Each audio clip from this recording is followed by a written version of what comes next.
All of these things are related to something that's a bit more chemical, and it's called activation energy. The symbol is E with a little a. All reactions need some energy to make the products. Reactions that release energy, slow reactions, fast reactions, reactions that need energy, like those that use ATP, reactions that break bonds, that make bonds. All reactions need some energy to make products. So lots of times you see a graph that looks like this. This is an energy diagram. It's often pretty confusing to understand and use. Energy is on the y-axis, and the arrow pointing up means that as you go up, the energy is going up. Reaction is on the x-axis. This means as you go from left to right, the reaction is happening. The curve on the energy diagram shows you how much energy a reaction uses, the reactant has, and how much energy the product has. The amount of energy that a reaction needs to make the product is called the activation energy.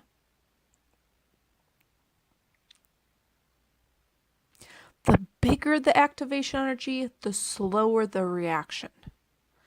So for this reaction, the reactant has more energy than the product. So the energy is released from the reaction, and we call this exothermic. Then this is how much energy is needed to do the reaction or activate it, or the activation energy. Before I said that every single reaction needs an activation energy. So let's look to see what it would look like if a reaction did not need an activation energy. So this does not exist. Every reaction has an activation energy, or a big curve. So let's go back to energy diagrams. This is where we started. Let's change it up a bit. Now, the product has more energy than the reactant, so energy is needed for the reaction, or we call this endothermic. So let's compare the two curves. For the reaction on the left, the reactants have more energy. For the reaction on the right, the products have more energy. But both have about the same level of activation energy, or EA. And EA is measured, though, as the energy needed to go from reactant to product. EA is larger for the curve on the right.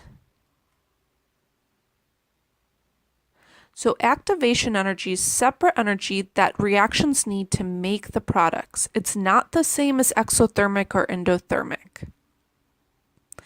But EA can tell you how fast a reaction is. So let's add one other curve. Curve B here has a smaller activation energy. The reactants have the same amount of energy for both curves. The products have the same amount of energy for both curves. Curve B needs less activation energy to make the product. Curve A needs more activation energy to make the product. Curve B will be faster because it needs less energy to do that reaction. So let's review. We saw that real reactions are slow and require energy to happen. Some reactions are slower than others. The more energy that's needed to do the reaction, the slower it will be. That energy is called the activation energy, or EA. And we saw that we can do a few things to help reactions go faster in the lab. But this brings me to enzymes, so watch the next video to see how enzymes help reactions